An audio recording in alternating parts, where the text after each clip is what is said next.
Hey pet owners, and welcome to episode 5 of the Small Bytes podcast. Today we will be discussing building a better dog. Now, when I work with dogs on behavioral problems, I like to use something of a pyramid for how we should address those issues. With any good pyramid, the base should consist of the most bulk, while the tip is, of course, much finer and smaller. Unfortunately, what I find is pet owners have a tendency to tackle problem behaviors backwards. I think it has to do with their frustration and impatience, and I completely understand. Why wouldn't you try to tackle a behavior by facing it head on and trying to change it that way? But when it comes to dogs, the vast majority of the time, that approach just doesn't work. You can't just throw positive reinforcement at a problem and expect it to magically fix the deeper issue that's causing the behavior in the first place. That is why the pyramid approach, the building brick by brick approach, is the most effective way to help your dog get through behavioral problems because it addresses a number of different avenues at the same time. Pet owners try to build their pyramid upside down. They try to start directly with changing the behavior and then worry about everything else later, if at all.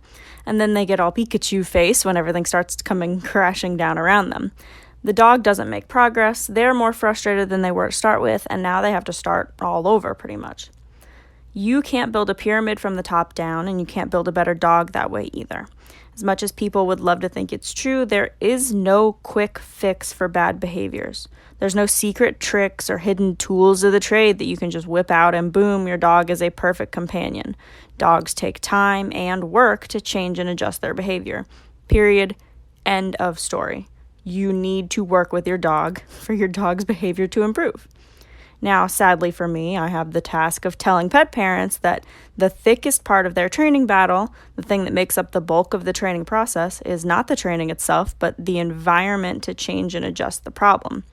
Basically, if they want to stop a behavior, they have to do everything they can to prevent the repetition of that behavior. And people do not like to hear that because it's boring. That doesn't feel like progress to them. It doesn't feel like training. It feels like prevention. It takes a bit of time for them to understand that the repetition is one of the biggest hurdles when you're trying to end a bad behavior for good, because dogs are creatures of habit. They get into their little behavioral ruts and they do the thing over and over and over and over, and knocking them out of that path is difficult. It really, really is. But once you have them out of that rut, once they can't just keep repeating themselves over and over again, then we have the opportunity to build something else in its place, to address their issues in a different way and teach them different methods to use instead, methods that actually work better than the ones before. Dogs are really stubborn, and the best way to help them snap out of that is to stop that constant repetition. Once you've addressed the environment and broken that chain of repeating behavior, you can begin to build something healthy and constructive in its place by properly meeting your dog's emotional, mental, and social needs. Yep, I'm back to beating this dead horse again. Mental stimulation. You can't escape it.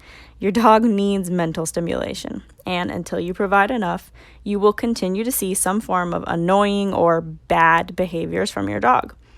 When you meet your dog's mental needs, spend time with them doing hands-on mentally stimulating activities while also providing things for them to work on without you, you slowly build a dog that has more confidence, less stress, and learns more quickly. There's really no downside.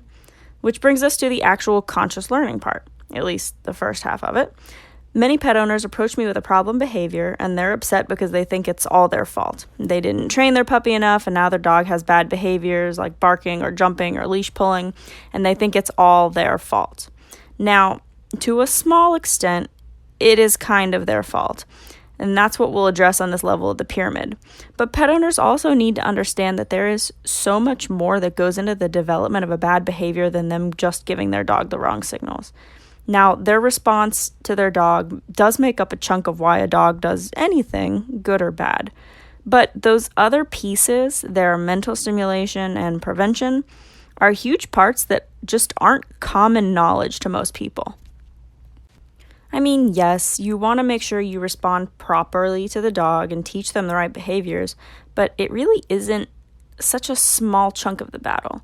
With that said, your response is important, and understanding why your dog is doing a given problem behavior will help you respond appropriately. If you respond the wrong way, then you're giving them the wrong signals and it's just not going to be beneficial. Now, we address a number of different behavioral problems in our Dog Savvy course, and some of the causes behind them that help you understand how to respond, but all dogs are different. Some dogs have strange backgrounds and motivations behind their behavior, or they respond differently than what you might expect. And that's part of why I think our dog club is just so important, because having an expert providing you directly with feedback on your dog's behavior based on what you're telling them and helping you understand how you should be reacting can mean the difference between the right response and the wrong response. It can also really help you through the nuances of our last pyramid step, the tippy top, teaching your dog something else. So yes, the absolute smallest portion of behavioral change is the actual training part, ironically enough.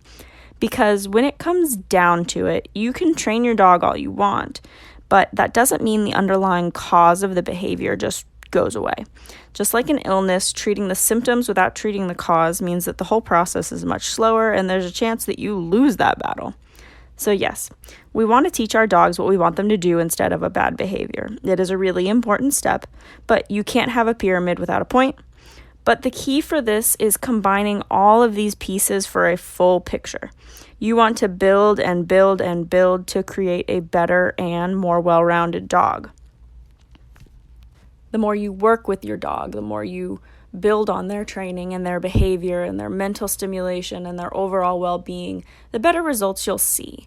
People who tend to have trouble are the ones who are looking for that quick fix that I was discussing earlier, the ones who think that they can toss a couple little training sessions at their dog and their dog's bad behavior is just going to magically stop. And unfortunately, that's just not the case. Most of the time, that bad behavior is based in a source of need. Your dog needs more. They need more of something. They need more mental stimulation. They need more attention. They need more emotional support as far as dogs who have anxiousness and separation anxiety and things like that. Basically, your dog probably needs more than you're anticipating. So the more mental stimulation and the more prevention we can throw their direction, the more we can build a better dog. And when you have a solid base to build upon with your training and your games and your fun, all of that is going to be more beneficial if you're working on it as a whole rather than trying to cherry pick what you're using. So thank you for tuning in. Subscribe for more podcasts and videos on dogs, their training, their behavior, and some stuff just for fun. And don't forget that our dog club members can also submit questions for Q&A and topic requests in the forum.